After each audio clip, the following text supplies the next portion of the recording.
Culturally clueless. Okay, you guys, thanks for tuning in. I hope everybody is doing great this week, despite everything that's going on. As I said, be grateful and make sure that your mental health is always okay as much as you can.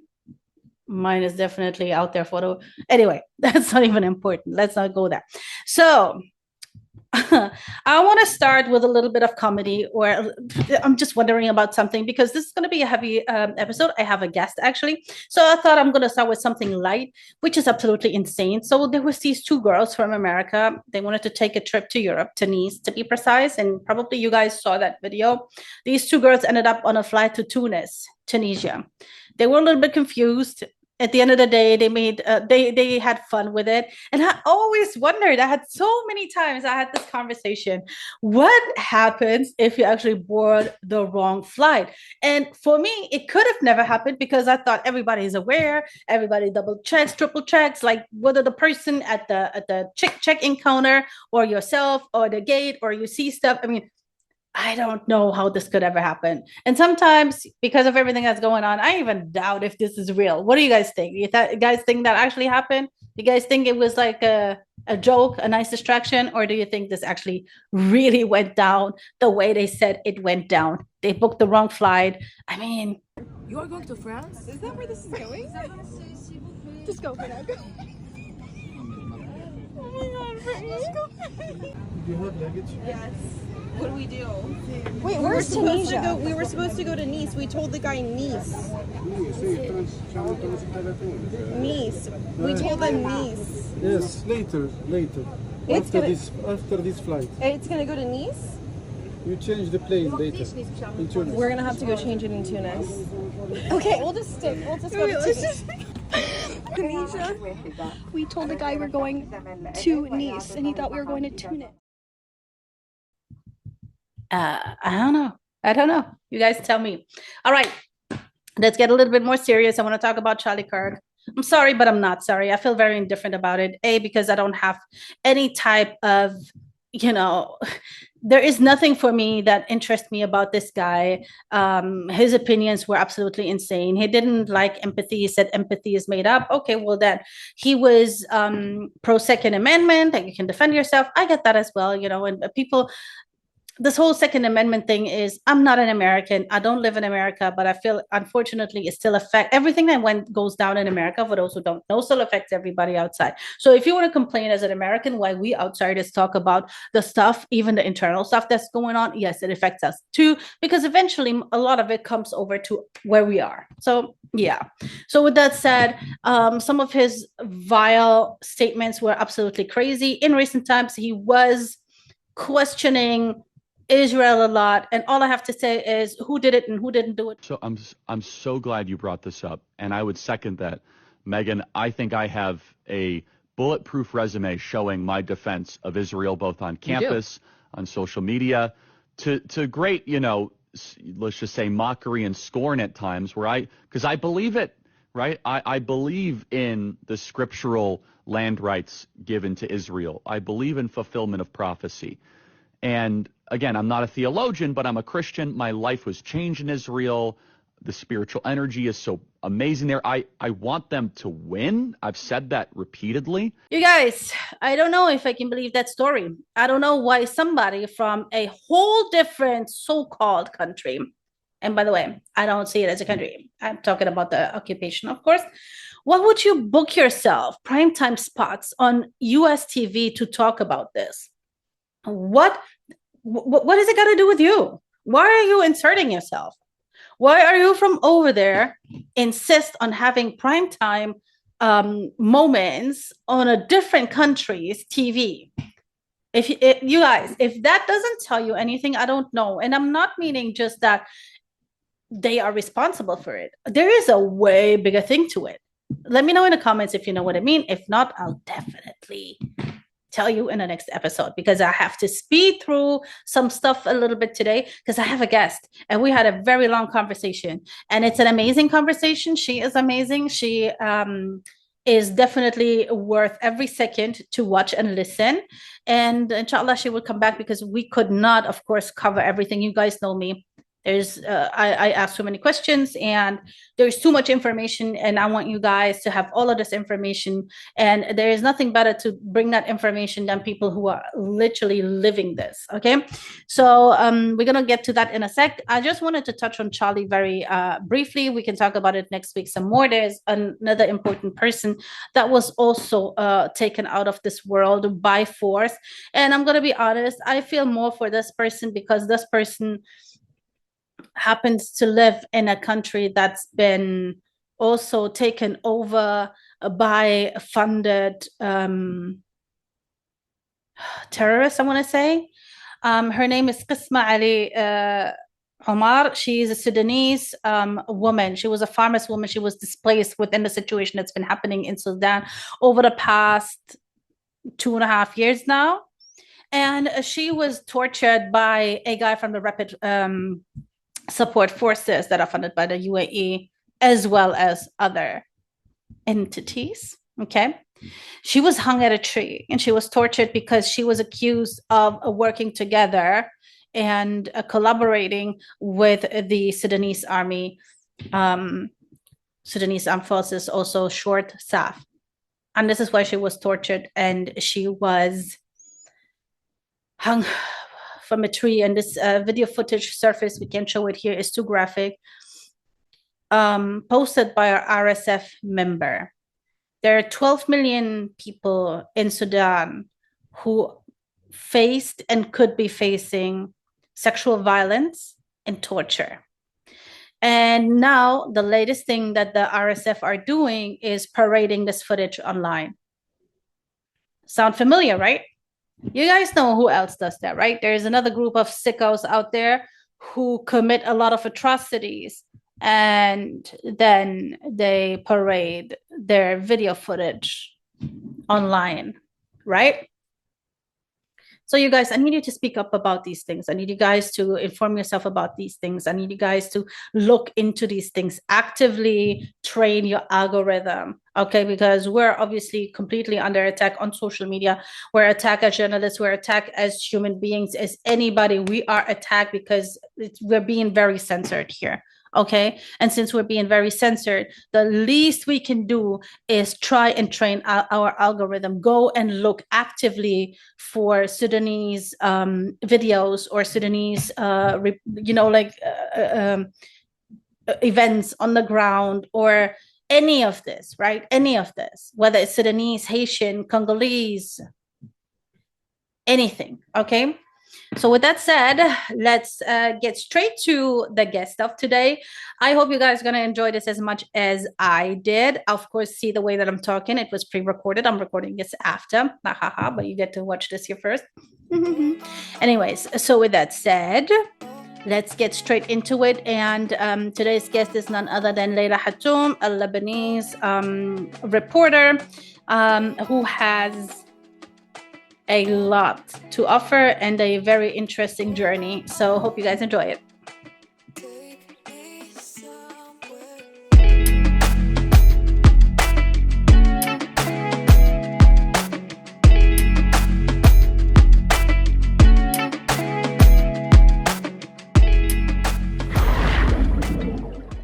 Culturally clueless.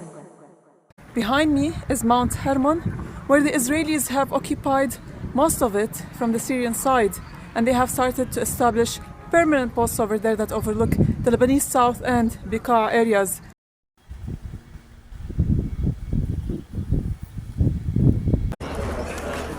Behind me is a huge crater which once hosted a residential building of multiple floors. On one of the higher floors, Hezbollah's Secretary General, Sayyid Hassan Nasrallah, used to live.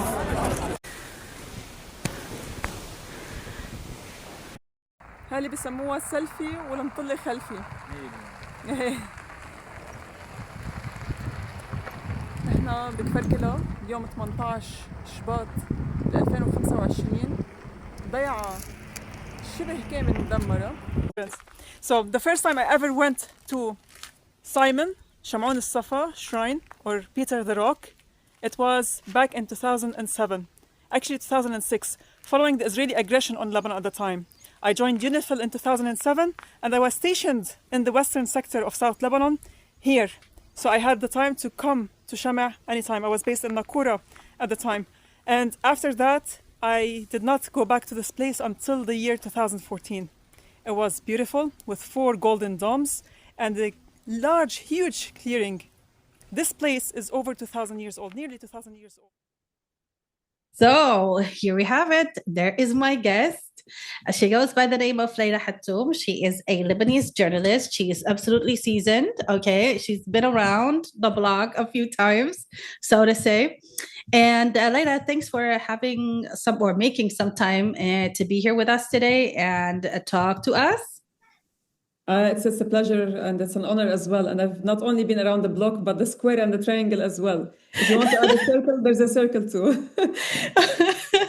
Okay, the block, the triangle, the circle, everything. Yes, yes. She has seen it, felt it, heard it, whatever. So we're going to get into some stuff.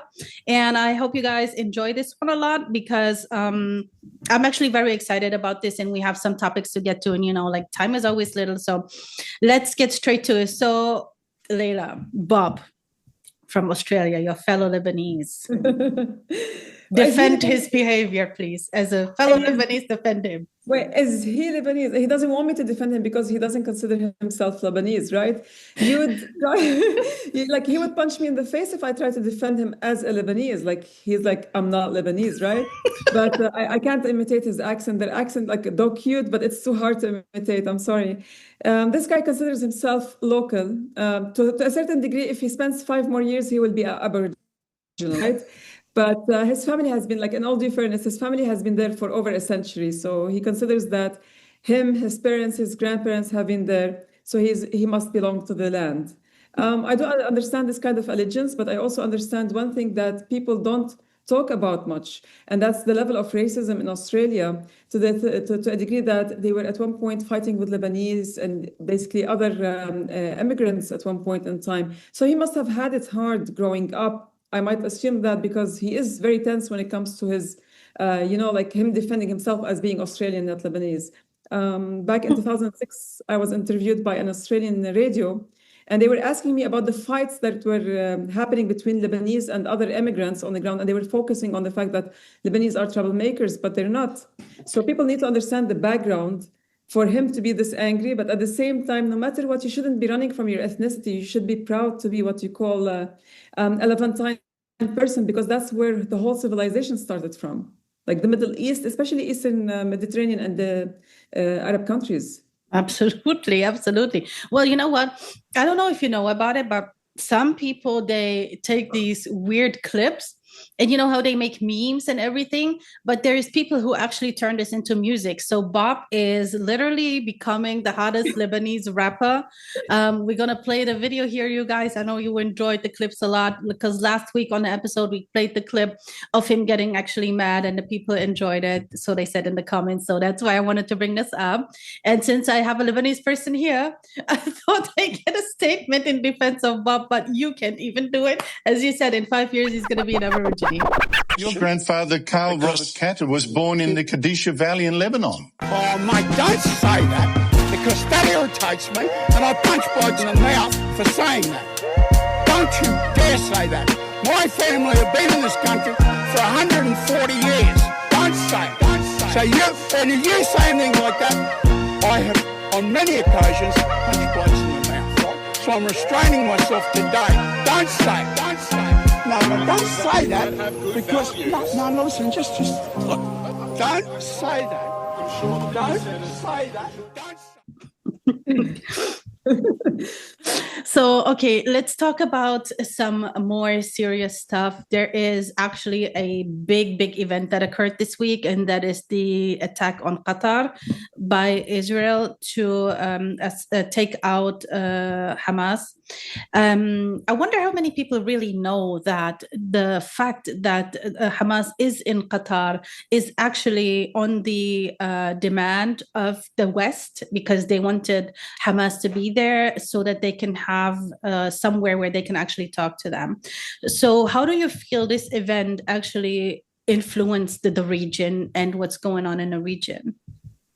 For people to know what has happened and what's going to happen, they need to know the background as well. Yes. It was at the behest of the Americans and the Israelis who had asked Qataris to host Hamas leadership in Qatar. And this is not the time that the Americans had asked something like that of the Qataris. Back in 2015, I had a group of students from universities across the world, especially from the US. We went over and we visited the Foreign Affairs Minister of Qatar at the time, Excellency Khalid Latiya. He later on became the Defense Minister of Qatar. And he had told our students that the Americans had asked Qataris to open an office, a representative office for Taliban in Qatar, and to facilitate the negotiations between the Americans, or to mediate the negotiations between the Americans and Taliban. So every single time the Americans want to monitor a group, and like a group that they don't like, they ask the Qataris to host them. They gather all the intel on them, and eventually they will either move for the kill, or they will basically try to find another way to deal with them. In this case, the Israelis were part of those who were asking for the Hamas political leadership, the political arm of Hamas, to be hosted by Qatar. They collected as much information as possible. This is the easiest way you can actually infiltrate them on the ground easily outside Gaza, right? So we do believe that there was some level of what you call cooperation from the Qatari side in terms of what happened. I don't buy at all. I mean, look, there are conspiracy theories, but for me, conspiracy theories are the truth until proven otherwise, because every single event that happened since the beginning of this war until now turned out to be a conspiracy theory in the past that was actually happening on the ground. So for the Qataris, imagine that the whole team, negotiating team from Hamas, from Khalil al-Hayya, who's the chief negotiator and head of Hamas in Gaza, and other people on the ground negotiating on behalf of Hamas, being present in a room, in an area where the Israeli squadron targeted the beating heart of Qatar, that's Qatar. It's a residential / commercial area. So the Israelis managed to reach Sayyid Hassan Nasrallah, who is Hezbollah's Secretary General, in a what you call very secure bunker that's anti-nuclear war at one point, but they couldn't eliminate what you call Hamas leadership in a non-fortified apartment, but they managed to hit and eliminate the second-tier leadership. This morning, the Trump administration was notified by the United States military that as Israel was attacking Hamas, which very unfortunately was located in a section of Doha, the capital of Qatar. Unilaterally bombing inside Qatar, a sovereign nation and close ally of the United States that is working very hard and bravely taking risks with us to broker peace, does not advance Israel or America's goals. However, eliminating Hamas, who have profited off the misery of those living in Gaza, is a worthy goal. President Trump immediately directed Special Envoy Witkoff to... Now, some people claim that the Turks had warned them beforehand. This is not true. It's a total lie. Some Turkish propagandists actually threw around that propaganda to claim that Turkey had a hand in saving Hamas, but it's not true. My God. And then some people said that the Qataris received a phone call from the Americans shortly before the attacks happened, and they warned the Palestinians, the Palestinian leadership of Hamas. And this is not true also. I mean, if the Americans had initialed and given the green light to the Israelis, they're not going to go and warn the Qataris about it. There's no way that America didn't know about it, right? Because there's the biggest army base. I'll tell you three things, okay? First of all, I worked with the Wall Street Journal. The Wall Street Journal has direct ties and contacts within the White House, Washington, and other places. When they run a certified story, they don't go out with a story that doesn't have at least 2 sources on the record, or at least 3 sources that they know directly, that the editor knows, okay? And they ran a story saying that Washington confirmed that the Americans gave a green light to the Israelis. The Israelis came out in public and said that the Americans gave them their blessings. And then you had Reuters running a story from White House contacts, one of the largest news wires in the world, which has direct contacts to almost all of the American officials, runs a story quoting White House official. They are responsible in front of the White House because they could at any point be sued for running false information. They said that the White House official told them that they gave the green light to the Israelis. So at the end of the day, there's no way in hell that this has happened without an American green light or what you call a silent approval. They knew about it and they said nothing. When it comes to the Qataris, their denial their denial of their complicity with the Americans and the Israelis, came through the statement that was issued by the what you call advisor to the prime minister. He's Dr. Majid Ansari. His name is Majid Ansari. He wrote on Twitter, he took to Twitter to actually issue a statement saying, all talks that the Qataris knew of the hate from the Americans beforehand is totally untrue, blah, blah, etc. Right? And the only thing that we knew about was from an American diplomat who heard the sound of explosions, and he contacted us just because he's worried. I'm like, yeah, right. Like the Americans who knew about it picked up the phone when the explosions were happening to ask the prime minister's office, what's happening? Are you okay? Give me a break. So it shows that they have all cooked it together. Now, why did this happen? One, if you remember last month, Qatar, alongside the United Arab Emirates, Saudi Arabia, and Turkey, stood out there and asked Hamas to hand over their arms. They said Hamas should be disarmed. And that showed a level of what you call turning against Hamas by Qatar and Turkey, who were supposed to be their supporters and backers at one point. So supporters and backers of the Palestinian resistance in Gaza. And that was the first sign that the Qataris and the Turks are backing off from this. And there's what you call a regional settlement happening at this time. So when I look at the whole situation, the Turks, they've already had above the table ties with the Israeli occupation. They send them all the trade, the level of trade between them is so high, despite the fact that the Turks deny that they continued with the trade, but they didn't. Okay, so when it comes to the Qataris, they have had scrutiny from their own people on the ground. Yeah. The same thing goes for the Emiratis, the Saudis, directly or indirectly. People are disgruntled and angry about what's happening in Gaza and the inactiveness of the Arab world and the Muslim world in particular.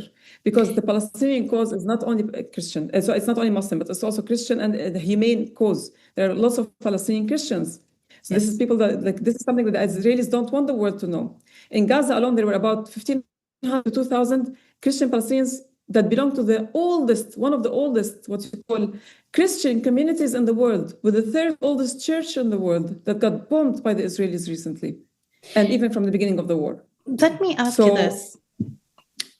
Yeah. When we look at what happened, because you also said something that is very, very important. So because I talked about it recently, how Turkey stopped trading with Israel, but the BTC line pipelines are still going, you know, they still letting the pipelines be used for the oil that's coming through Azerbaijan and stuff like that.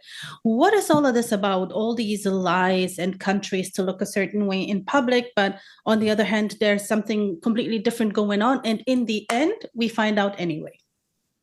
Do you think it's deliberate? Yeah, of course. I mean, this is similar to what the Qataris are doing. They play the victim because they were targeted. A card is eliminated where they tell the Hamas, we protected you and you are being targeted even in Qatar. The Qatari population would go and look at the whole situation as if their own leadership is targeted, and they will go around it instead of basically criticizing it, right? Like they were aggressed by the same enemy. We're going to come back to this one because the repercussions were negatively taken. Like, okay, it's like wasn't positive for the government itself. But when it comes to Turkey, they lied last year. Last year's May, they announced that they're going to cut ties with the Israeli occupation when it comes to trade. At that time, their trade was tens of billions of dollars, hundreds of billions of dollars. They used to send perishables, army footwear, military fatigue, even iron ore that the Israelis used to use to actually build their own, manufacture their own military equipment that was killing Palestinians on the ground. And they were sending bombs as well, because Palestinians did post photos of bombs that had made in Turkey on them. Imagine that, in Gaza. So Turkey announced in May that they had stopped their trade, but this is not true. They continue to send oil, Azerbaijani oil that came from Azerbaijan to Turkey. It was shipped on tankers that belonged to Bilal Erdogan, the son of Recep Tayyip Erdogan, all the way to the Israeli entity. They did not stop that until today. 70% of Israel's need of energy comes from Azerbaijani oil and energy. This is one point that never stopped, right? Then they came out and claimed at any point that they stopped sending perishables, etc. But there were ships that we were monitoring that were literally going all the way to Asqalan and Ashdod. And they came from Turkey directly, and they had all these items that are needed by the Israeli occupation which was stationed outside the Gaza borders. We're talking about the Gaza enclave settlements and beyond. And those were the two closest ports to Gaza. When you're looking at also other items, earlier last month, Turkey came out and said, we're going to completely cut off trade ties with the Israeli entity. But I thought like you cut it back in May. So you claiming that you're going to cut it now as well means that you never cut it off. What did the Yemenis do? July, August, and early September. They started issuing on a weekly basis a chart showing all the ships and shipments and flights that were coming out of Turkey to the occupied Palestinian ports. This is how they call them. These are what you call the Israeli entities ports. They are occupied Palestinian ports. And all these ships, whether they belong to Turkey or not, used to come out from Turkey all the way and dock eventually in the occupied Palestinian ports. And sometimes they would reroute through Cyprus to just camouflage their origin, but they all came from Turkey. So for example, the last week of August, or the second week of August, you had about 12 ships coming out from Turkey towards the Israeli entity. They never stopped trading. They lie. Why? Because they have a constituency that's boiling over what's happening in Gaza. It's a massacre over there. It's a Holocaust. It's an internationally broadcasted live, war crime after another. Yeah. People are just watching Hunger Games on TV in HD. So the Turkish government wants to tell its people, oh, we are for Islam, we are pro-resistance, we're cutting off ties with the Israeli occupation when it comes to trade. Why didn't you kick out the diplomatic mission, the Israeli diplomatic mission in Turkey? Why do you continue to send them shipments from your own country to the Israeli entity? So at the end of the day, they're trying to mitigate the reaction from their own constituency, but they cannot lie to them all the time, because you know the saying, you can lie to some of the people all the time, all the people some of the time, but not all the people all the time. Yes. So with that said, like we established now the whole Turkish thing, there is a lot of other countries that are part of this whole thing or inserted themselves one way or another from before and now. Russia, China, Iran. Can you talk a little bit on that? Like, what is the roles and what do they really want? All right. So you have to understand one thing. Palestine has no friends. The only friends it has at the moment are the ones who sacrifice their own lives for it. That includes the Lebanese resistance, the Iraqi resistance, the Yemeni resistance, and the Iranians to a certain extent. Outside that scope, there's no one that actually showed support to Palestine by action. Talk is very cheap. When it comes to the fight in this region, it's a fight between the Russians and what you call the Americans. And anybody who's basically orbiting around these two countries are either being used as tools or allies to feed into that fight. And that fight is not only specific to the East Mediterranean region, which is basically Syria, Lebanon, Palestine, and Egypt. And the Israeli entity, basically, it's not part of the region, so I cannot consider it part of the region. It's a fictional land for me at the moment. We'll explain why it's not a country, it's an entity so far under international law.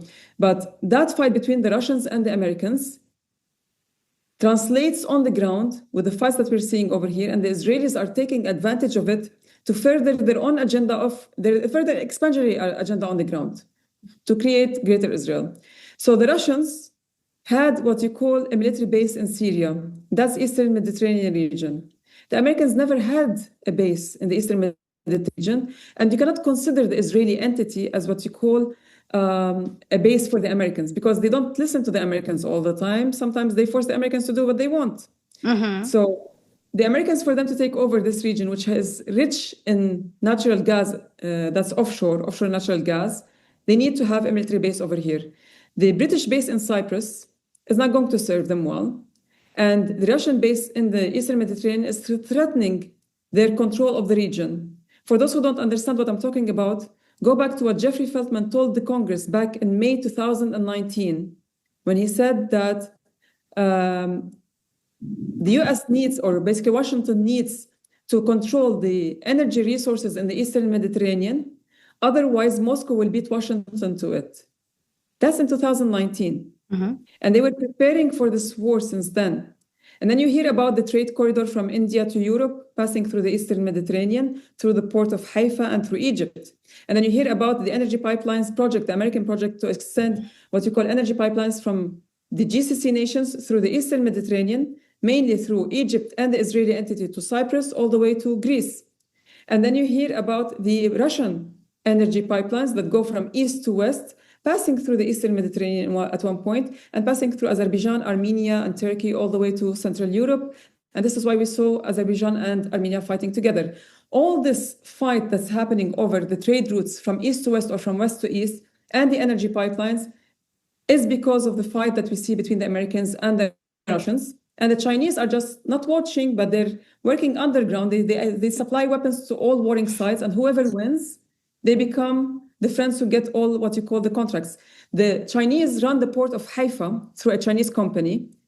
And the port of Haifa is owned by an Indian company that the Israelis sold them to it. So like the Israelis sold the port of Haifa to an Indian company a few years back. It's a Palestinian, basically a port, but the Israelis control it.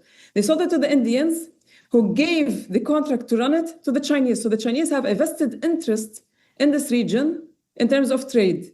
Whoever controls the trade through that region controls anything that goes to Europe from Asia, be it energy or what you call trade. And that means you control the European decision-making process.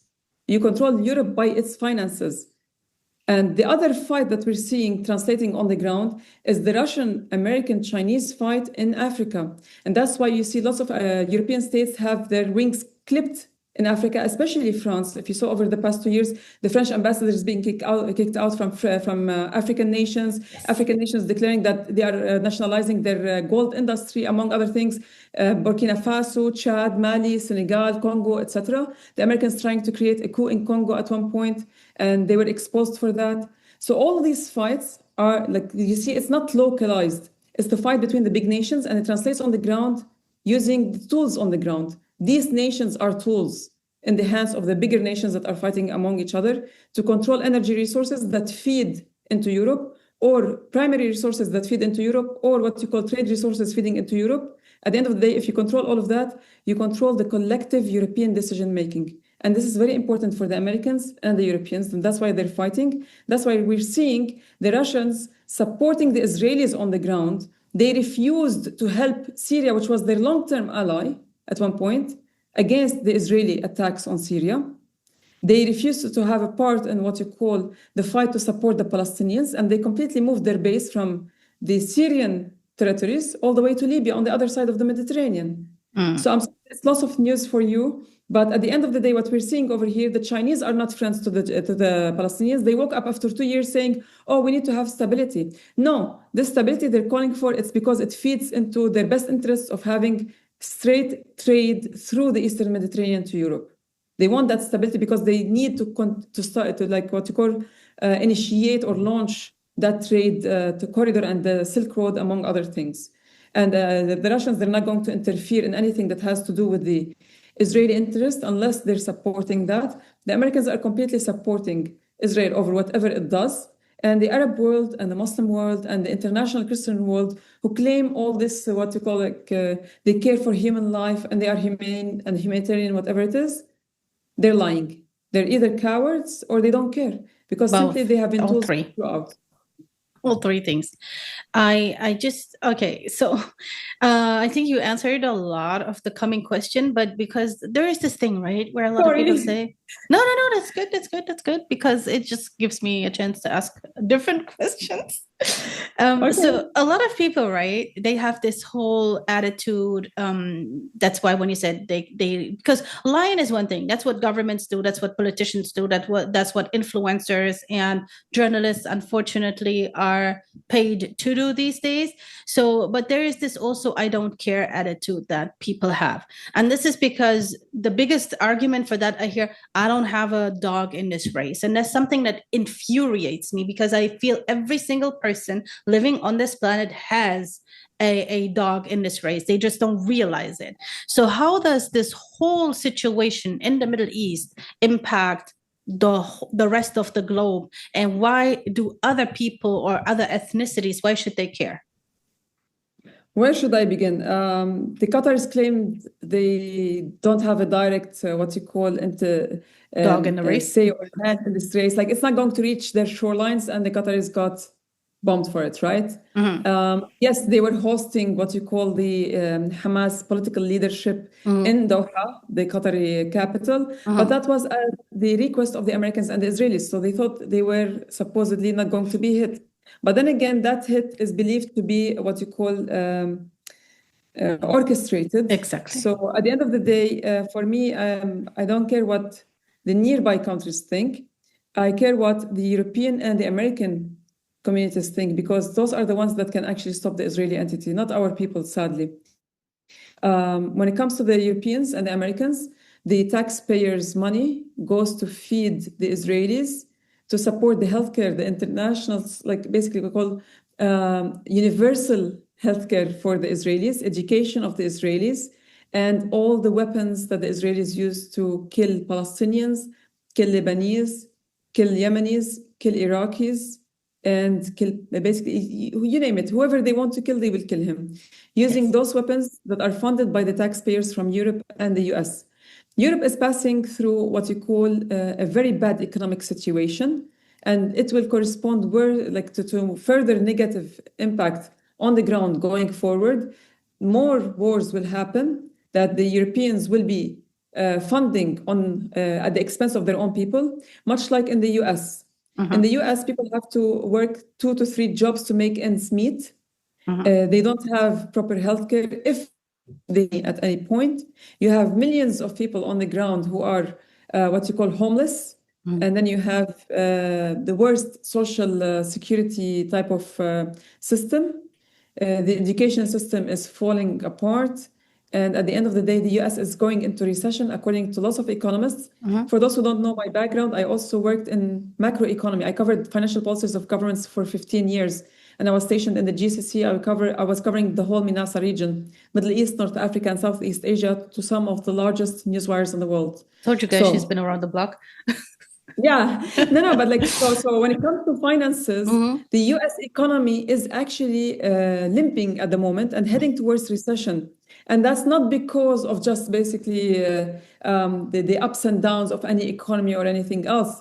It's because of the bad policies taken by American politicians and political parties time after time. It didn't start now. It didn't start with Trump. Trump just sped it up, but it started from way before.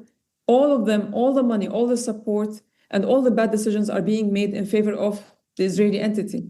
So at the end of the day, if the Americans don't move, the American people don't move on the ground at the moment to eliminate this kind of corruption and total control of the Israelis over their own politics, the Israeli has a hegemony over American politics, then they will find themselves eventually selling a kidney, basically, or an arm and a leg to make ends meet, to please the Israelis all the time. If they want to reach that situation, so be it. At the end of the day, I mean, if they think that it's not going to be their turn will come at any point, much like the rest of the Arab world, because you have to remember, when you saw the map of Greater Israel, it has also half of Saudi Arabia, most of Syria, except for the northern part. They're leaving it to the Turks and the Kurds, and all of Lebanon, all of Jordan, all of Palestine, parts of Kuwait, parts of Iraq, and parts of what you call the surrounding nations, Egypt as well.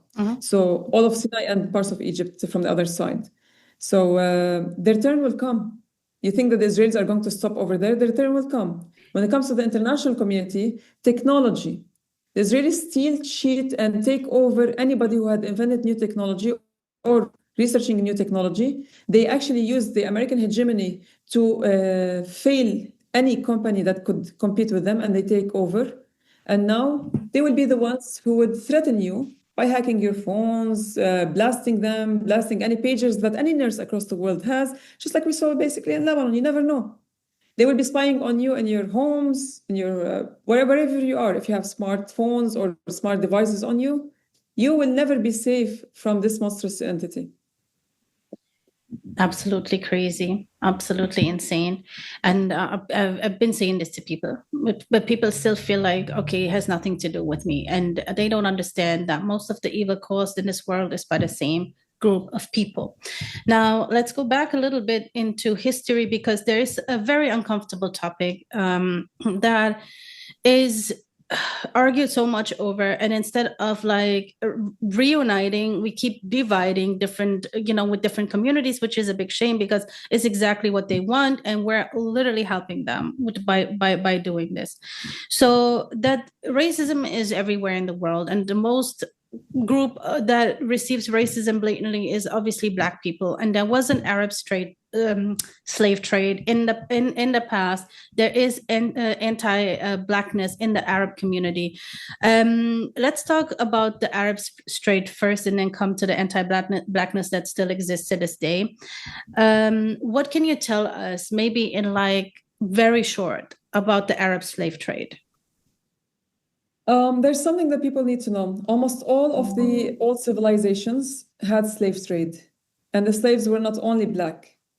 Yes, racism is really bad, and nobody, at least between you and me over here in this conversation, none of us supports it. Do you support it? Absolutely not. Okay, fair enough. Then I'm talking to a friend over here.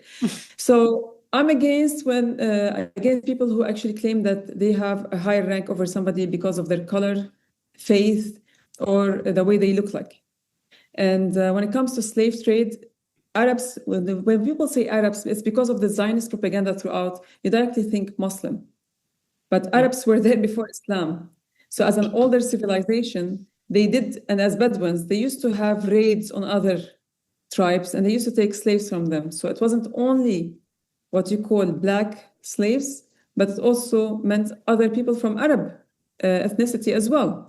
So tribes who used to raid other tribes and take slaves from them. They used to take women for concubinage, among other things, the children for service, and the men, they would either use them as slaves or put them in the army. This progressed until Islam came. And this it's very important for people to know. I'm not defending anything that has to do with slavery. When Islam came, Islam said that everybody is equal. All Muslims are equal. Not all Arabs are equal. All Muslims are equal. Okay? Your faith, your belief in God, is what makes you closer to God, not how you look like or how much money you have. And that's why Islam put a system through its Sharia laws that when you actually free a slave, be it Black, or when the word slave doesn't necessarily mean Black, remember, in that society. Yes. Because you had also Black Muslims, right? Bilal Habashi was the first mu'adhin, or the person who recites the adhan for the Prophet. And he was a Black slave, and he got freed. So there were lots of people who were promised in the Quran by the Islamic Sharia, if they do free a slave, they get benefits, rewards in the afterlife. If they help out basically a slave get his freedom or her freedom, they will at any point basically be rewarded in the afterlife by this and this and that.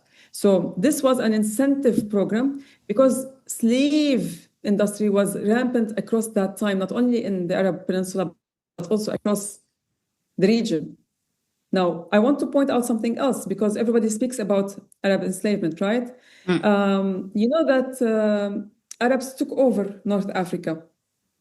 Yes. But in North Africa, you also had the Berber and you had the Moors, among others. Some people claim that these are the descendants of Arabs, or they are Muslim North Africans. Not all of them are Arabs. Some of them are Berber. Berber are not Arabs by ethnicity. And those North Africans used to raid what you call the European Mediterranean shorelines, Italy, Spain, you name it. They even reached as far as Britain and Iceland at one point in time. And they used to take capture slaves. The detainees over there turned into slaves. And this is white slavery, right? And they used to trade with them. So even Africans, not only Arabs, but Muslim Africans used to actually go into the slave trade thing, and they used to call it white gold. They used to call it white gold. So for me, when I look at the whole situation, the history doesn't mention that.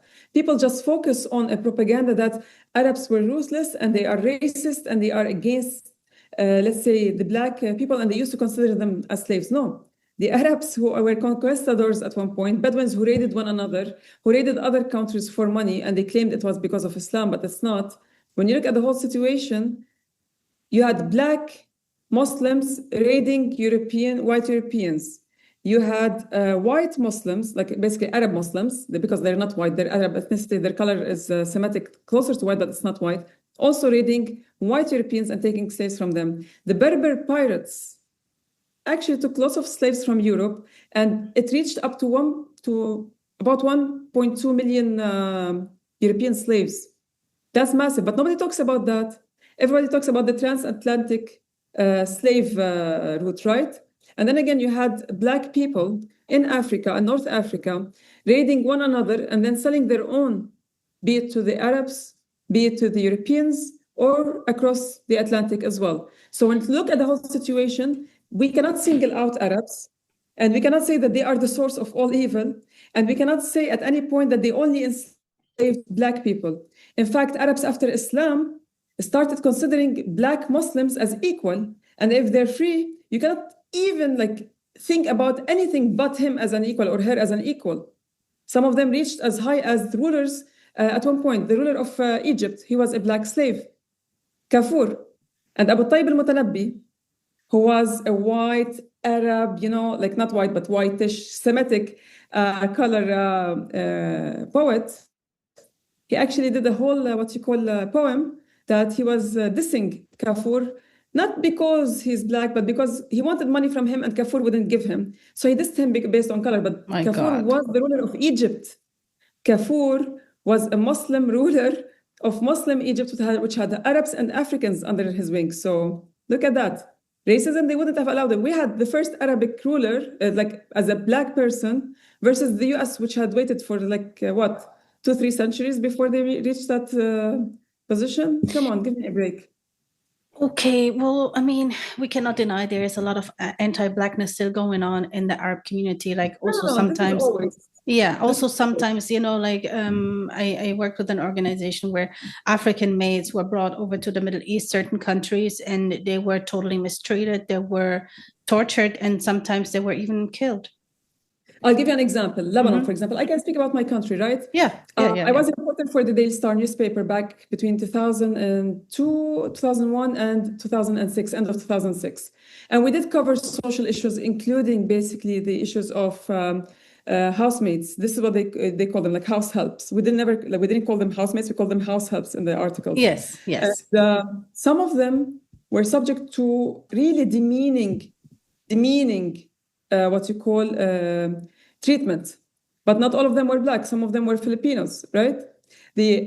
Every society that's homogeneous in terms of looks, look at the Japanese and others, they look at the outsiders as, this is something that's not part of us. But when you have this classism in society, which we had in Lebanon, then you have the royalty, we did have princes, looking down on the ones who are dukes, looking down on the ones who are non-nobility, and the non-nobility looking down on the farmers. And the farmers, they have no one to look down on, but they look down on the people who would serve them later on. And this mentality continued, but it's not the majority of the society. I know lots of families who actually treat their house help as employees. And at the end of the day, nobody talks about that. But when you have certain conditions met in a society where you have racism among groups or basically certain places, the media just focuses on it and it becomes rampant, the whole country is racist. And this is not true. This is not true. And then there's also a historic background you have to understand. When the French sent their army over here, they sent the Africans first to colonize Lebanon, not colonize, but occupy Lebanon as part of the French mandate. There's a very famous cartoon from back 1921, 1922, where a woman is telling a Black Frenchman who was basically in the Légion étrangère, or the Foreign Legion. She's telling him, are you the one who's going to civilize us? Because in their mentality, what they got from the media back then is that Africa is a wild place, and Lebanon is a civilized place. So that also translates in the media that, the Lebanese look at all Africans as what? As uncivilized, but this is not true. A lot of Lebanese ran out from the Ottoman Empire and they settled in Africa. Yes. Some of them married from Africans, and they actually consider Africa their motherland. One of my best friends, Amal Eid, She only left Sierra Leone in 1998 after the riots started, but she was born and raised in Sierra Leone, same thing as her father. So she never felt that she was Lebanese. And she came back to Lebanon, she had to integrate into our school. So you have to understand that racism, it depends on the place that you get raised at, the social fabric that you get raised at. Oh, Lebanon is not a small place, but it's not a large place either. And there are multiple communities in it. Not all of them are racist. And definitely, what you see in the media is 10 times exaggerated as well. So why is it that we like, okay, so one of the biggest complaints that come and one of the biggest criticism to the Arab community is, I mean, unfortunately, we see it all the time. And as you say, we cannot generalize. I'm fully with you there, right? But I mean, colorism even exists within our own community. Like you can have, like, for example, I'm from Morocco. You can have light skinned Moroccan, you know, completely make a stupid racist comment about a dark skinned Moroccan. It does also exist within our own culture. But what can we do as Arabs to kind of like within our community to kind of like counter the anti-Blackness that's still existing and maybe build bridges with Black communities? Because I speak to a lot of Africans, they are still very angry about it, or they say, you know, like I'm not talking about the Islamophobes, but they feel like really, like, for example, one gave me recently an example. He said he was in Jordan and he tried to talk about it, and he was told, oh well, you know, according to Quran we cannot be racist, so that's it. So they don't really acknowledge it. And this is one of the criticisms that we are getting, that we're not acknowledging the anti-Blackness that is existing. What can we do? Like, what can our people do?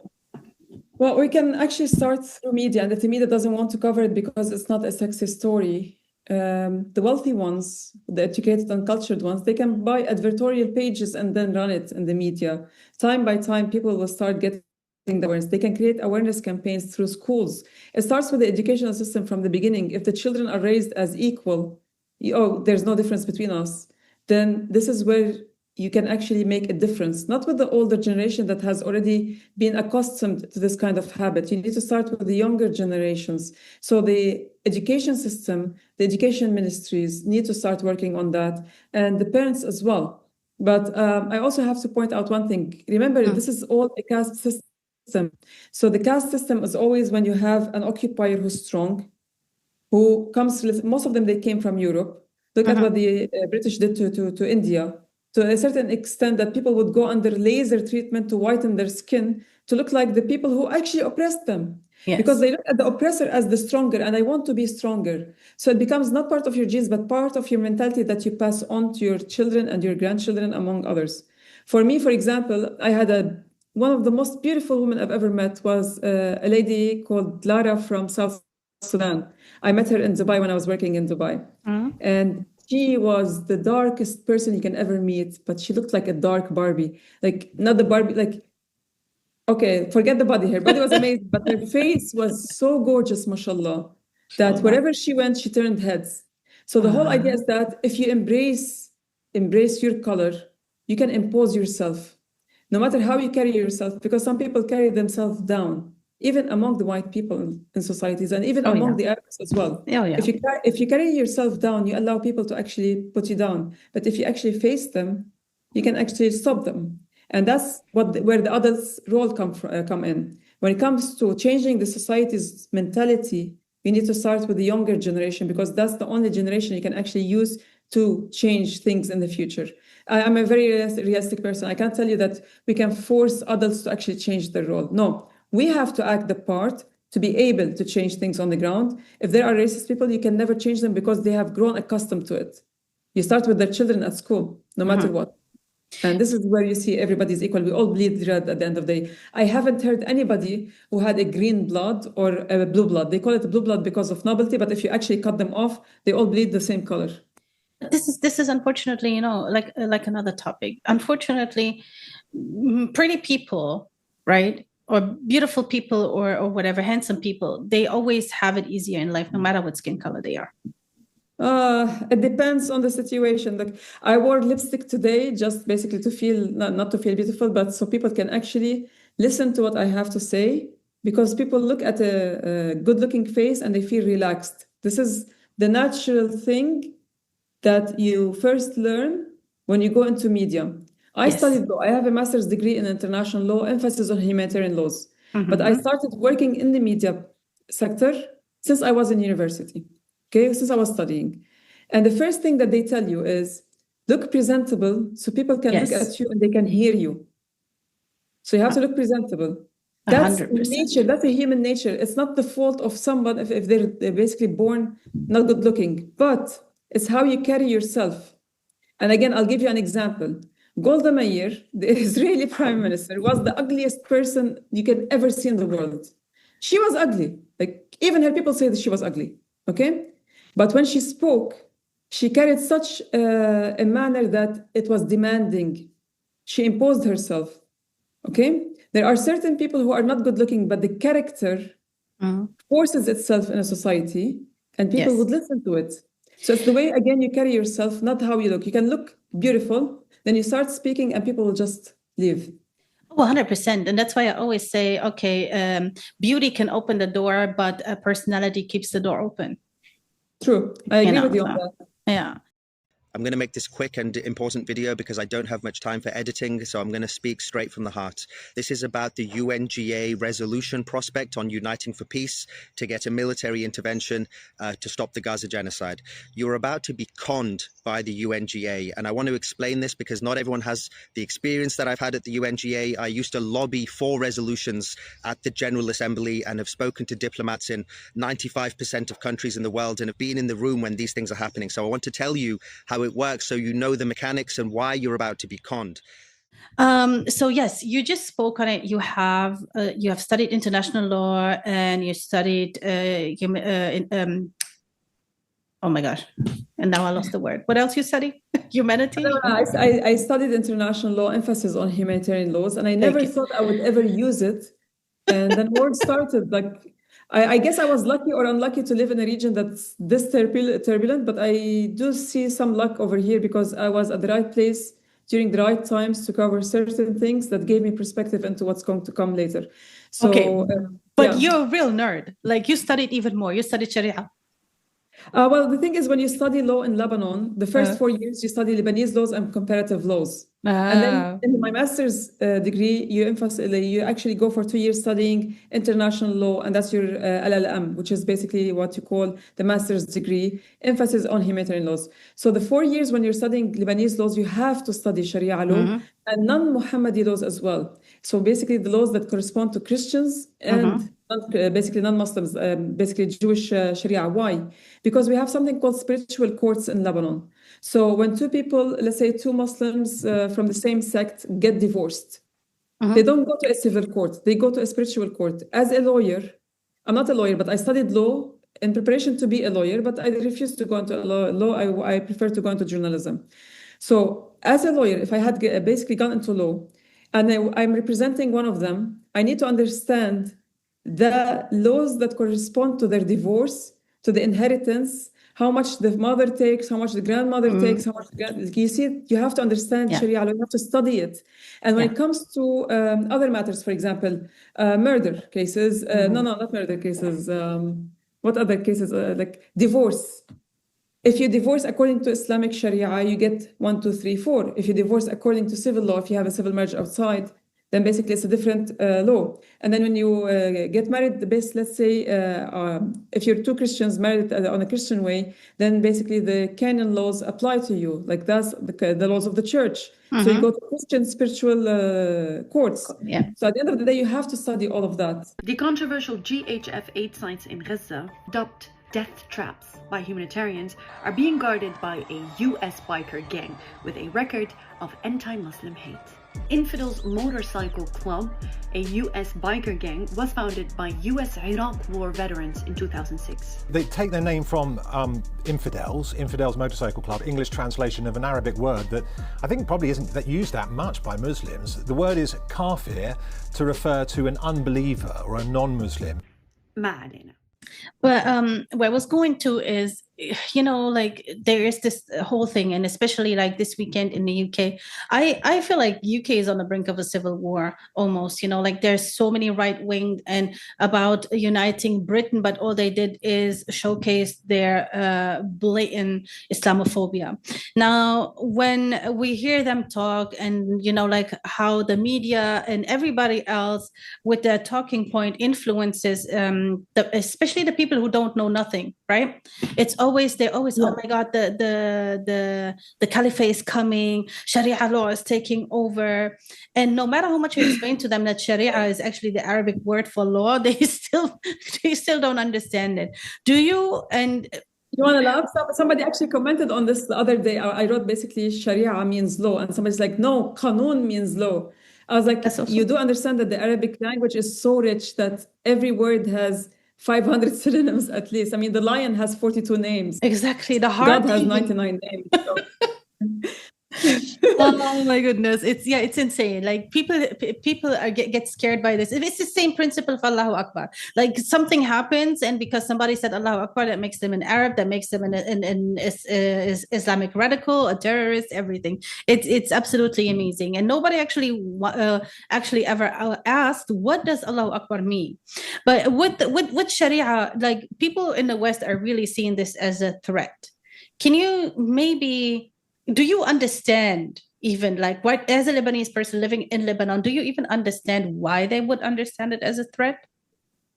Yeah, because of all the pumping in the media, demonizing Muslims and demonizing Arabs, demonizing Islam as a law, first, like as the Sharia law, and as a religion, second. Because they focus on what the Sharia says, they take parts of it and not all of it in the same context or in different contexts. So I'll give you an example. I would say only ignorant people would consider Sharia laws as a threat to humanity, that Islam is a threat to humanity. Only ignorant people will consider that. Why? Because the elites and the educated ones, especially in the US, the ruling parties in the US considered Muhammad, peace be upon him, Prophet Muhammad, as one of the greatest legislators of his time. You can go and check the Congress library, what's being said about him. You can check Harvard Law School, considering him one of the greatest legislators of all times. These are not my words, these are the words of American elites and educated ones and cultured ones. So at the end of the day, if you don't understand what Sharia law is, and you allow yourself to be swayed by somebody telling you what it is instead of you searching for it, that makes you ignorant. Because if you rely on somebody else's viewpoint on something without researching it, that makes you ignorant by choice. Because you have the means, we live in a very technologically advanced era where you can pick up your phone and search for it yourself. And don't go to the sources of like .org or something else. Go to the original sources. And when somebody comes and tells you at any point that Islam wants to kill everybody and that Christians and Jews, etc., are infidels. In the Quran, the ones who are fighting you, you should fight them back. It's self-defense. This is the first rule in any modern society today, self-defense. 10 members call themselves the Modern Crusaders and use the Crusader cross as a nod to medieval Christians who waged war on Muslims for control of Jerusalem. Among them, Infidels leader Johnny Mulford has Crusader cross tattoos and 1095, meaning celebrating the year 1095, which, if you know your history, was the year that Pope Urban II launched the First Crusade, calling all Muslims a, quote, vile race and urging Europeans to recapture the Holy Land. Now a symbol of anti-Muslim Crusader identity. It's a very realistic religion, right? But it also says those who are Jews, those who are Christian, those who are Sabians, those who are believers, the ones who believe in God and the end of times, they should know no fear. This is mentioned in the Quran, no matter what. And even if you call somebody an infidel, but this person actually believes in God, and this person at any point doesn't harm others, his actions are to be judged, not other things. If a Muslim goes on a rampant, killing spree, do you still consider him as a good person just because he's a Muslim? No, in Islam, it doesn't. They don't look at him as a good person. Yeah. Same thing goes for anybody else. And that's the sad part. It's the Zionist propaganda that had infiltrated what you call all sorts of media, from Hollywood movies to songs to normalizing the fact that you think when you say Arab, it means Muslim, When you say basically Arab, it means terrorist because that's what Hollywood had planted in your minds, and they control Hollywood at one point. That's the sad part because now Islam becomes synonymous or equivalent of terrorism. But you actually read the Quran from side to side and you understand the stories and you understand the legislation. It always ends with forgiveness is best, as much as in Judaism, the original Judaism, not Zionism. It says, and forgiveness is best. Same thing with Christianity, forgiveness is best. So that's the basic thing that ties everybody, but nobody looks at it in the media because it's not a sexy story. Creating sedition is what's sexy and what sells news. And what helps, yes.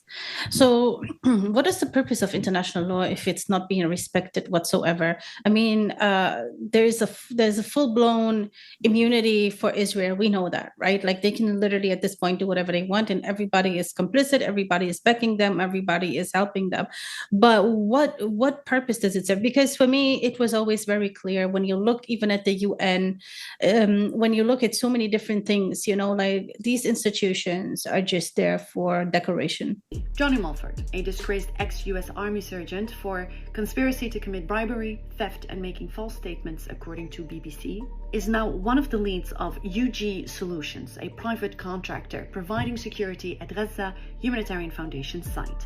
He told members not to reply to BBC emails, but when he hit, quote, reply all, he exposed names and addresses of gang members in Gaza. At least 40 of UNGA Solutions' 320 Gaza staff were recruited from infidels, according to an estimate. Well, the thing is, when I studied law, I didn't like what I saw because laws were never implemented properly. There were always legal gaps, and the criminals always won. Hollywood movies tells you that good triumphs over evil, right? All the time.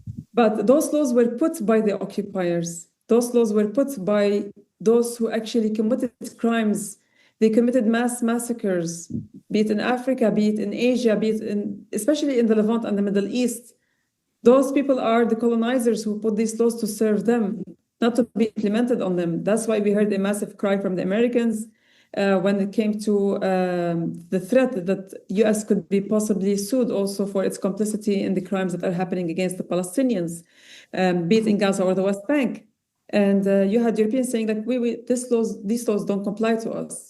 It only applies to the ones that they want to subdue, subjugate, or threaten.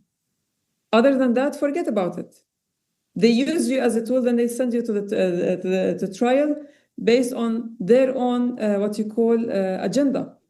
But if you want to apply it to them, it doesn't apply to them. They will always find a way to get out of it, or they will say, we're not going to implement it. What's the purpose of the ICC then, or the ICJ? Like, why are we even entertaining, or why are we even celebrating? Except, like celebrating that South Africa brought the case to the courts, the international courts. Except it's symbolic. I understand, like the flotilla. All of these symbolic things are great and amazing, but what purpose does it serve? What real purpose? Look, I'm being very realistic. I don't believe that international law would lead anywhere, but it's good in three matters. When you have the second-tier countries fighting among one another, they can actually resort to the ICC and reach a solution. So long that there's no occupier as part of the plaintiff or the ones who are yeah. And the second one is for documentation, because history has taught us that things do change eventually. So by the time things eventually change and we have it documented, we can go after the villains, inshallah, like in the next 1,000 years or so, if there's still basically what you call ICC or ICJ or whatever international type of court they have. The contractor who took the video told AP that he saw other contractors shooting in the direction of Palestinians who had just collected their food and were departing. As of the 2nd of September, over 2,146 people were killed by GHF sites while seeking food, said the UN. And UNGA Solutions denied firing on civilians or endangering food seekers, but admitted using warning shots. They added that Johnny Mulford is a trusted veteran with 30 years of experience. I think we're going to go back to what you call the caveman tribunal type, where basically you don't like somebody, you throw a rock at them and you kill them and you move on. That's really sad. But I mean, yeah, documentation is the second thing. And the third thing, which is very important, it actually helps people understand the situation and the hypocrisy of states. Every single state out there that did not stand with the Palestinian cause or acknowledged that they cannot go and fight what you call first world countries, they took off their mask as cowards. They showed themselves as cowards or as complicit through their silence or so their people have stopped believing in them. Same thing goes for the First Nations.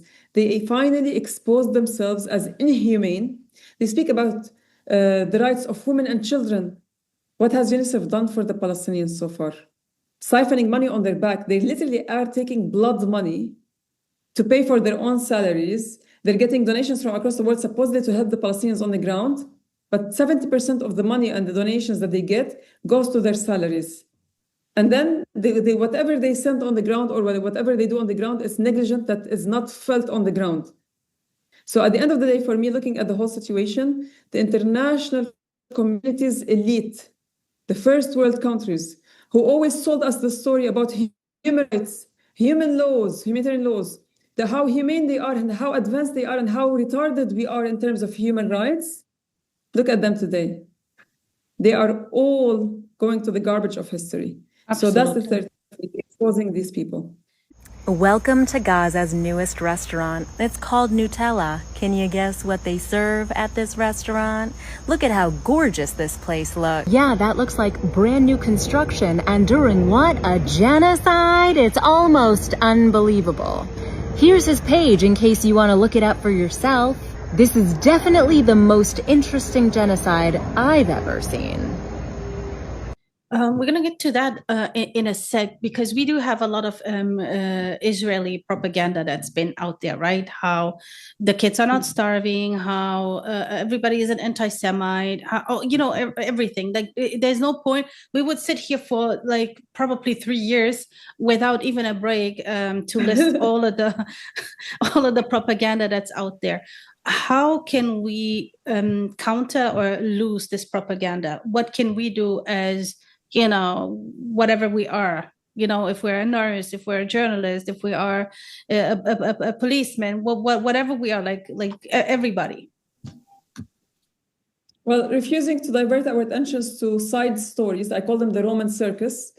And that means basically diverting attention towards another story that's relevant to the cause, that barely has an impact, when you have hundreds of thousands of people being ethnically cleansed, even like up to 2.2 million in Gaza. But at the moment, there's 400,000 people who have entered phase 5 starvation, which means irreversible death. And the world is looking about, oh, look what happened to Mr. Kirk, who got shot in the US. It's very interesting to see that kind of Roman circus. So we need to stop looking at the stories that divert attention and continue to focus on what's happening in Gaza and creating pressure, international pressure on the Israeli entity, targeting Israeli war criminals, the ones who served in the Israeli occupation forces and are taking their vacation across the world. They are now being kicked out from restaurants, from communities, shamed on the streets, and there's nowhere for them to be safe, not even in the Israeli entity. The Israeli entity, which is not a country, they're trying to sell it as a country across the world. Under international law, it's not a country. Why? Because a country should have fixed borders, people on fixed borders governed by a political system. They do have the political system. They do have the peoples with an S, because multiple cities from across the world. And those peoples under that political system do not have fixed borders. They don't have fixed borders with Lebanon. They don't have fixed borders with Syria. Lebanon and Syria have fixed borders with the de jure state of Palestine, not with the Israeli entity. That's why they're trying to force Lebanon and Syria to redemarcate the borders. And after they do so and they are considered a state, they will go with their expansion, what you call plans. So for me, at the moment, when I'm looking at the whole situation, the repercussions on the Israeli entity is massive on the popular level, and they're trying to suppress it in the media. And it's not working. So I call upon all the people of the world not to accept Israelis within their communities. If at any point they have Israelis around them, shame them in public. There's nothing that they fear as much as being exposed. And how you counter their propaganda? It's very easy. Continue to expose their lies and say the truth as it is and remind them of their crimes wherever they go. You know, I mean, it's a very simple question, and it might seem like such an unnecessary question. But the reason why I asked this question is because there are still a lot of people who say, I'm so small, I don't matter, no matter if I speak up or not, nobody cares, right? And I just everybody can help, everybody can be literally a part of it, and every voice helps, you know. And this is what I wanted you to point out by actually telling people how important it is to, you know, do all of the things that you just counted. Now, switching lanes just a tiny bit, because you spoke. Yeah, you wanted to add something? No, please go ahead. No, go ahead. I would love to hear what you have to say on this before I add something. No. I was going to switch lanes. So if you wanted to add something, go ahead.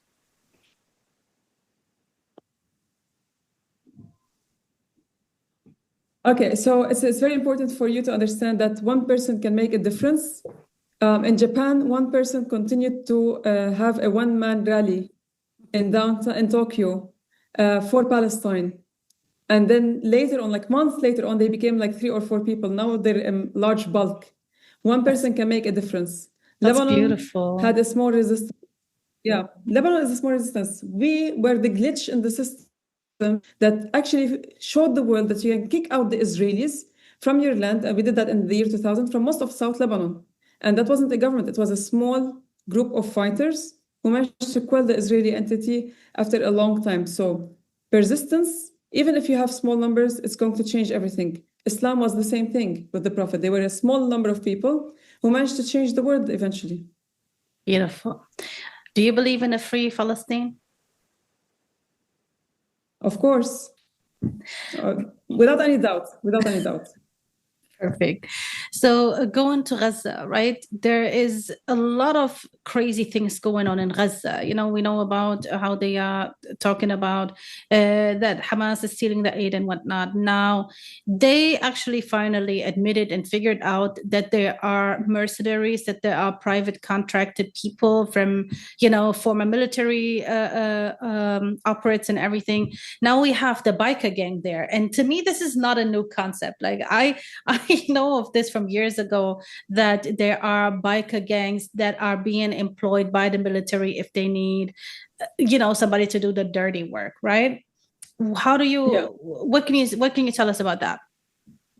The first person to actually point out to the Crusaders, because they call themselves the infidels, but and it's not only the biker people, by the way, it's also the ones who actually call themselves the Crusaders. There are multiple groups, but they all like, how do you call it? The same S, but different groups, okay? This is, we shouldn't be saying bad words on camera, right?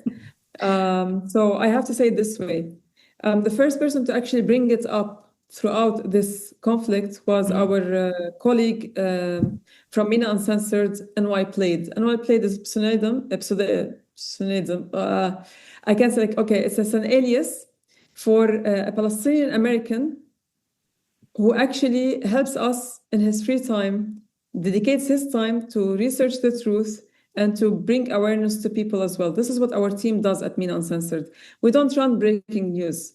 What we run is basically scoops that people don't know yet, and the plans going forward and the analysis of the movement of the Israelis and the international community on the ground and how it corresponds to the fight. So he was the first, he has actually tweets that spoke about the Crusaders in Gaza. And he showed basically their big tattoos, the big crosses they have on their backs, on their hands, basically on their jackets as well. And that includes the defense minister of the US administration. The defense minister actually is one of the people who calls himself, at one point, it's not like he calls himself an infidel, like he has the big, it's not the Secretary of State, he's the defense minister. He does consider himself one of the Crusaders, kind of way, like with all the tattoos and he has. But this is beside the point. Mercenaries have been in Gaza since day one, fighting with the Israeli occupation, not necessarily bikers. Bikers are nothing compared to the other ones who were contracted from the beginning killing Palestinians left, right, and center instead of basically manning the area for GHF or the Gaza Holocaust Foundation. They call it Gaza Humanitarian Foundation, where basically they shoot at people coming at them.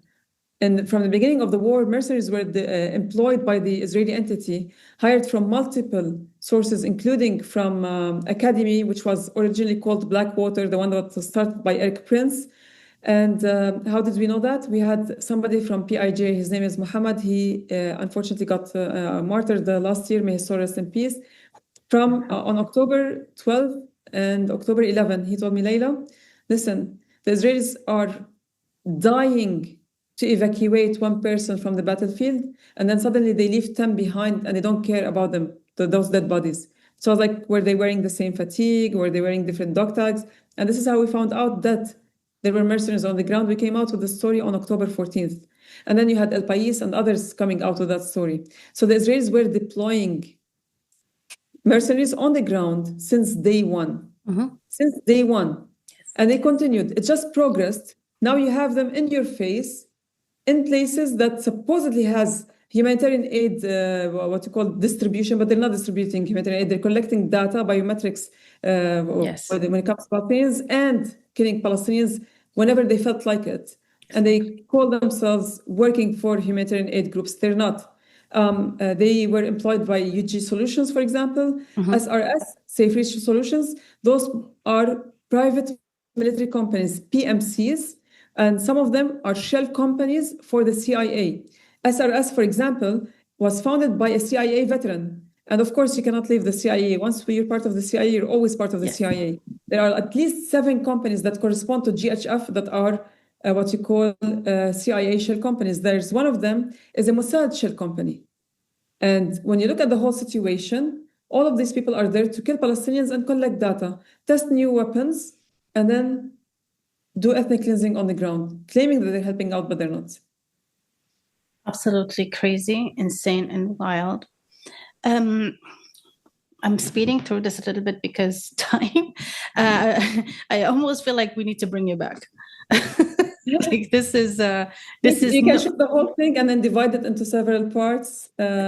Maybe that works for you. It's up to you, but I would love to be on your show again. I mean, absolutely. I think we need to do this because I'm sure that also from the audience is going to be a lot of questions. So that's why maybe this is an idea, and maybe we can bring the whole team from MENA Uncensored, which is a good segue to the next thing.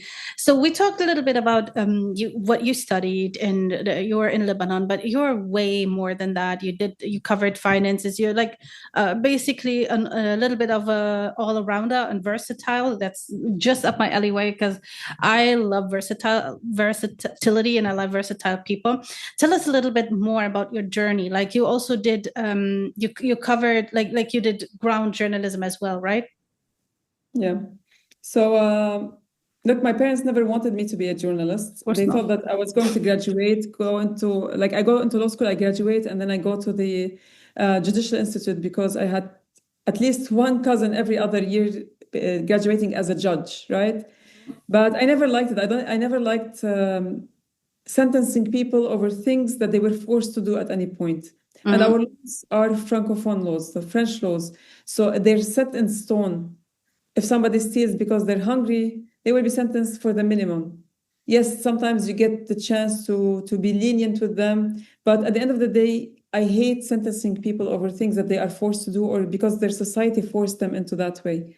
So I always like defending people, but not as a lawyer. So, and I like exposing corruption. Lawyers usually get money from corrupt people to actually absolve them or defend them. And I don't like that either. So I started working as a reporter from behind my parents' back.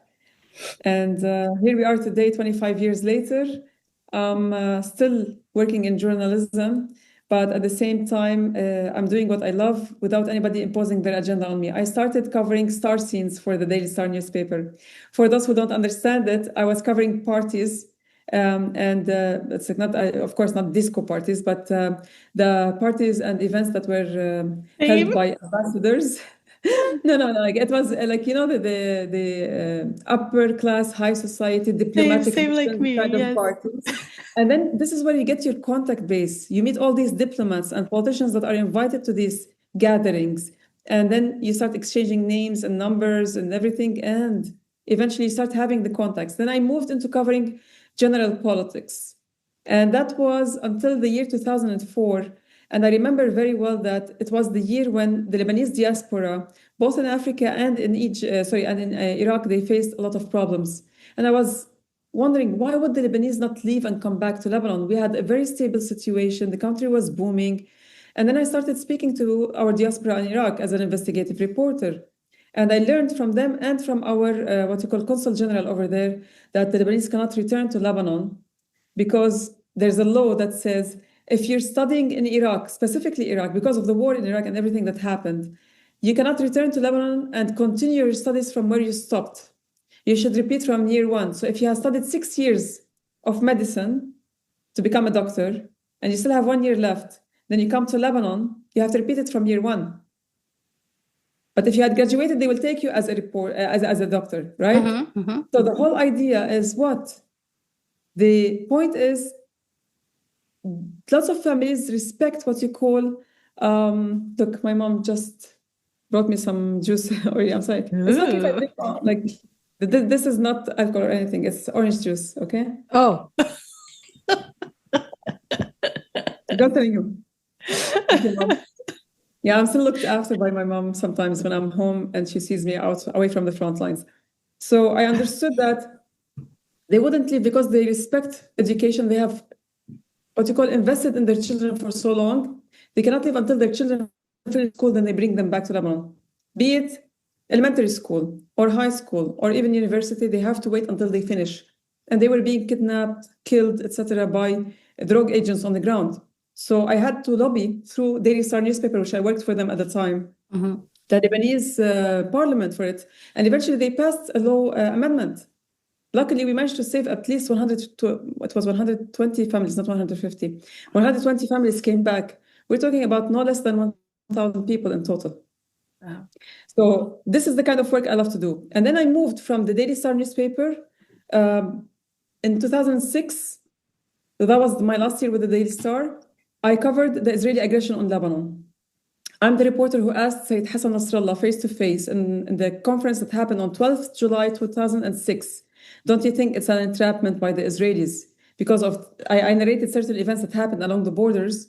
And he said, no, it was basically what you call solid work that we did on the ground. We had been preparing for it for months. And thank God for everything that happened.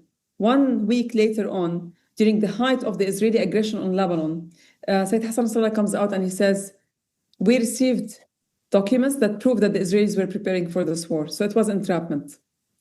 And Did they ask you to come their advisor? No, the thing is, they don't. I was 24, 25 at the time. And I mean, like, I was the youngest of all the reporters on the ground. They still respect reporters, including me, but that doesn't necessarily that you become part of them. The resistance works as what you call in secrecy, so they only trust each other, right? Yes. But I remember the first phone call I received after getting out of that conference, because they hand you the phone back and I turned it on, was from a member of parliament at the time, and then later on he became president, Michel Aoun. And he said, he's a former army commander. The guy actually fought during the Civil War. He called me and said, like, you had the most strategic question. And I was surprised that he actually called me to tell me that. Like, of course, I know it's one of my contacts. So fast forward, end of 2006, I had interviewed lots of people, including United Nations Interim Forces spokesperson. UNIFIL, which is the Interim International Blue Helmets or Peacekeepers in Lebanon. Yes. Their spokesperson, Milos Struger, asked me if I would join his public information team based in Nakura in South Lebanon. And I was very interested because this is part of my studies. I studied international law, international organizations. Like, wow, I would be able to see how they act on the ground, right? So I joined, I applied, and luckily I got good marks in terms of, because you have to do an exam and they look through your papers and everything. And I was one of the finalists, and then basically they picked me. Wow, that's very nice. I mean, like, he had asked several people to apply, I guess, but they liked me because of the kind of ruthlessness I had shown towards them. I'm not biased, and I go straight for the kill. They liked that at the time. They needed somebody who was a hard worker. And I worked with a brilliant team.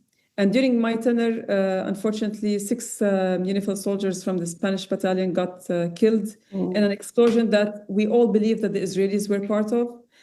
There were lots of threats against us. Towards the end of 2007, from January 2000, because 2006, end of it, December, I resigned from Daily Star. I joined UNIFIL, January 2007. By November 2007, I received an offer that I couldn't refuse from Al Arabiya News Channel to move to Dubai and work as their business reporter. Now, I had covered business in the past now and then for the Daily Star, but I wasn't heavily invested in business. I mainly covered wars and politics, in general politics, socio-economic affairs.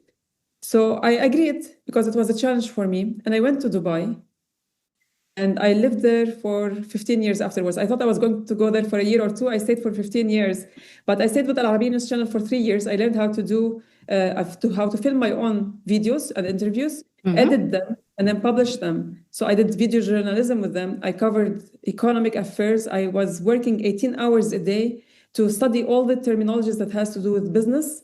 Because when you study law, you study minor economy as well. Yeah. You have to study commercial laws and then basically international commercial laws, economic affairs, among other things. And this helped me. By the time I mastered all of that, there was nothing more for me to grow within Al Arabiya News Channel. So I applied, I didn't apply basically. I got asked to join Wall Street Journal and Dow Jones Newswires as their macroeconomist. And I applied and they got me. And eventually I worked with them for 3 years from November 2010 until 2013. Then I took a year sabbatical, went back to Lebanon. I got called in to be the editor for Newsweek Middle East. I went back to Dubai and I stayed with them for 3 years. And we covered an array of topics. And my what you call my pride is that I had Palestinian correspondents on the ground that I personally hired, be it in Gaza and the West Bank, and across basically occupied Palestine. And they were they were sending me stories that you're seeing today. The Israelis had started starving Gaza since 2008, not from now. When you allow for a calorie diet kind of system, where you only give the people of the land bare minimum for them to survive on a daily basis, 500 trucks to 600 trucks per day since 2008 until 2023, where you had most of the, nearly 50% of the people in Gaza anemic, according to international INGOs, international non-governmental organizations, including Red Cross, among others. You are weakening their bodies. They are anemic, rampant diseases because of the siege that they had applied. And then all of that starts taking a toll on people's bodies when you put total siege in terms of nothing comes in. 50 trucks per day versus 500 in the past means that you're starving the people. And when you have a carb-rich diet, they're not allowing proteins and fresh meat to come in. That leads to eventual death in 2 years term. We have broken it down in one of the pieces that we published on Twitter. Yes. So according to doctors, if you have a carb-rich diet, and this is what we've been seeing for the past 2 years, at one point in time, your body starts eating itself, the muscles start breaking, and then you have what you call fluids going around your body. That's why you see kids with big bellies. It's not because they have eaten anything, it's because of edema. Yes. And that's based on the carb-rich diet, right? And eventually, on the medium to long term, which is 1 year to 2 years, it's eventual death. And this is what we're seeing now after 2 years. The Israelis have studied it for the longest time, and they've been implementing it for the longest time.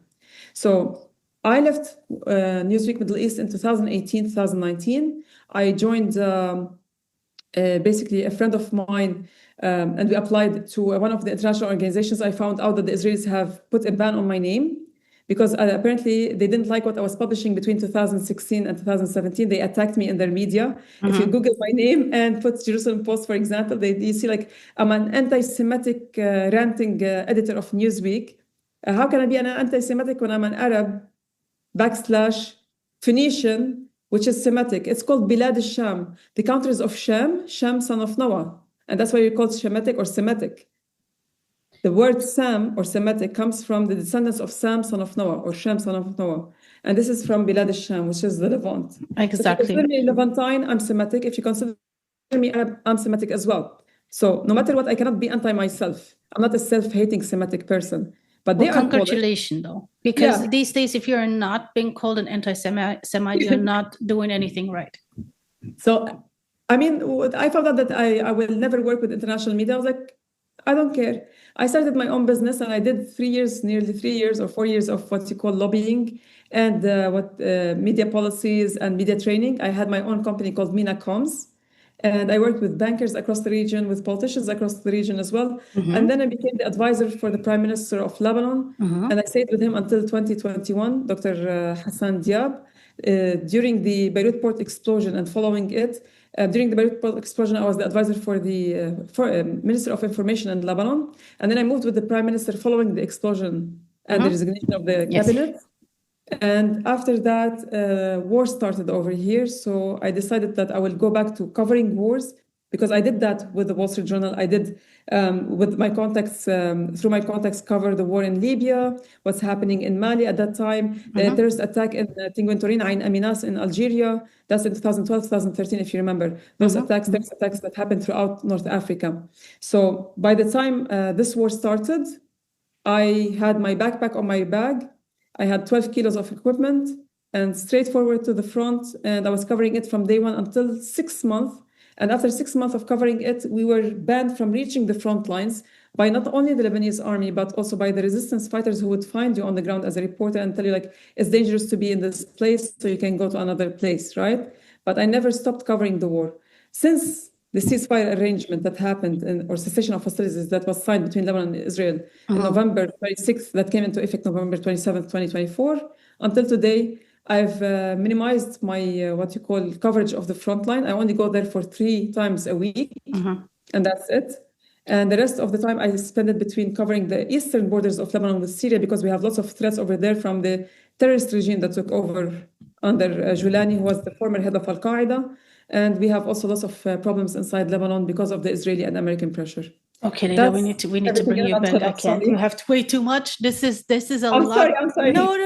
It's not you. I'm saying, like, there's so many other topics because we didn't get to even cover Lebanon, and I find this very, very bad because you are Lebanese, you are at the front line, so we need to bring you back. We need to speak on what's going on in Lebanon, and it's very interesting that you cover. And I want to tell you, what do you mean only 3 times a week? 3 times a week is a lot. Okay, so don't diminish it. Like you're still doing great. I think it's absolutely amazing, and for being a woman, it's even amazing to do so. And I'm not a feminist whatsoever. No. Look, I have to be very fair. Some of the best war correspondents in Lebanon are females. I can name at least 3 at the top of my head, including Amal Khalil and Fatma Ftouni. We had Farah Omar, who was killed by the Israeli occupation last year in a direct hit against her. She worked for Al Mayadeen TV channel. We lost so many friends inside Lebanon and in Palestine as well. Yeah. So at the end of the day, it doesn't matter if you're a man or a woman. When you're covering the news to tell the world what's happening in the region, this is the utmost bravery I see. Absolutely. And I want you to tell us, before I let you go, I want you to tell us something that the world does not know about the Lebanese resistance that you actually witnessed being on or at the front line. Is there anything you can share? There are lots of things that we have witnessed along the front lines, but I can tell you one thing. Some of the bravest people you'll ever meet in your life are the Lebanese resistance people. And those are the farmers, the mechanics in their normal day lives, who hail from South Lebanon, from the Bekaa area, from Beirut, and the teachers, the doctors. We had doctors who got martyred fighting for this land. When time is needed for them to defend their land, they would put their professions on the side and hold their arms and fight the Israeli occupation. And I witnessed it in 2006 personally. I didn't need anybody to show me that or anything. I saw fighters, 1, not 2 or 3, holding the big rockets on their back and running all the way up to the mountain as if they were just like holding a small kitten. This is the kind of strength that you have, internal strength, that they tell themselves, because we used to interview them afterwards, and they would tell you, if I falter at any point, it means the whole team that's fighting on the ground will be missing arsenal. And it means that the Israelis will advance, and we cannot allow for mistakes to happen. And this is why until November 26, 2024, The Israelis were unable to hold a single meter inside Lebanese territories for overnight. Every single time they tried to advance, the Lebanese resistance would quell them back, and only 1,000 of them from Hezbollah, nearly almost the same number from Amal movement. We have multiple resistance factions. It's not only Hezbollah, because just like when somebody says Arab, you think Muslim. When you say Lebanese resistance, people only think Hezbollah. No, we have at least 5 Lebanese factions fighting under one umbrella that's called resistance. And the total number of the fighters on the ground was not more than 4,000, fighting against 70,000 fully armed, full technology, supported by the international community Israeli occupation battalions, 70,000 soldiers on the ground with their tanks, Apaches, and warplanes and drones. And they still managed to stop the Israeli occupation for 2 months from advancing into Lebanese territories. The only place where the Israelis managed to advance, and was basically set up by the resistance themselves, was from the area where what we call the Western sector, where UNIFIL forces were, the international peacekeepers, and the Israelis used them as a cover, as a human shield, and they advanced from there. They reached all the way up to like 7 to 8 kilometers deep into Lebanese territories, and the resistance basically just closed on them. And those Israelis took refuge in one of the oldest shrines, not only in Lebanon, but also the region, Peter the Rock. We call him Prophet Shamoun al-Safa, but he is actually Peter the Rock, one of the 12 disciples of Jesus Christ. And what did the Israelis do? They blasted it. And I have the before and after pictures for it. They knew that the resistance will not attack Would you the shrine share this with and us? the cemetery around it. Yeah, I'm sharing this with you. Like No, the if you want, I pictures. Can we put the pictures here for people to see? Yeah, if you want, I can send it to you. You can edit them later on, right? Perfect. So I'll send you basically the pictures, the various pictures of what you call the shrine being bombed by the Israelis. It wasn't bombed by the resistance. And they were walking on top of it and in the cemetery with their boots. They didn't care. And eventually they evacuated shortly before the ceasefire came into effect. So at the end of the day, when you look at the whole situation, the resistance fought until the last day. When did the Israelis manage to get into Lebanese territories?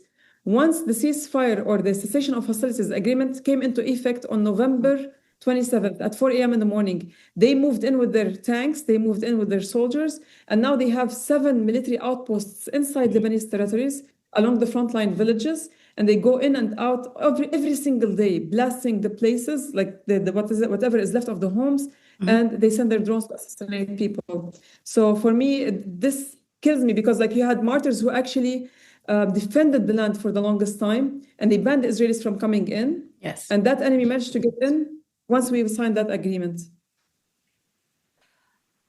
Man, there's so much to cover. So much.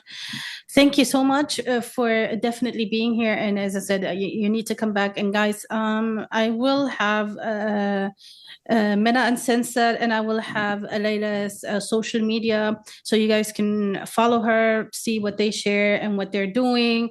Very important work on the ground, off the ground, everywhere. I told you, no, she told you, triangles, circles, we cover everything. So they have a lot going on, and they do Twitter Spaces, they do TikTok, they are literally everywhere. Okay, so that's how you can find them. Our YouTube channel got deleted by the Israelis. Just a disclaimer: the Israelis deleted our YouTube channel in February this year. They claimed that we are supporting a terrorist organization because we were covering the funeral of Hezbollah Secretary General Said Hassan Nasrallah, who was assassinated last year by the Israelis. The funeral got delayed until February this year. So apparently YouTube, because I do believe they received multiple complaints from the Israelis because of the way that we covered the funeral, explaining the history of everything. We were covering it as independent media. It's not like we took sides or anything, but they decided that our channel threatens the Israelis at one point. We support terrorist organizations because we were covering their news. And this actually, we were actually just what you call publishing the truth. So they suspended our channel and deleted it completely from one strike. Usually they give you 3 strikes. They didn't give us 3 strikes. Oh, I had the same issue. So I know where you're coming from. I will tell you this. You know you're right when this happens. Well, yeah. I mean, if you get only 1 strike and it's just like being gone, you know what it is, right? No matter how small or big you are, if they don't like you, they don't like you. But definitely you're still around, and you know what? You can start another YouTube channel. And what I will always say is this, right? Because a lot of people complain about this, and I say we are on their platforms. They can actually do whatever they want with our content because we are utilizing their platforms. Well, we don't have our own. So we need our own programmers and software developers. And exactly. I don't know what to start working. I love the way you think. This is what we need. We need our own platforms. And once we migrate from their platforms, let's see who's going to continue running it. It will be spiceless, as we call it. We are the spice of their Exactly. There is no soul, no spice, no nothing. Yes. So with that said, again, thank you, Leila, and I hope to have you back soon. I hope you guys enjoyed this, and I see you guys next time. Thanks for tuning in. Anytime.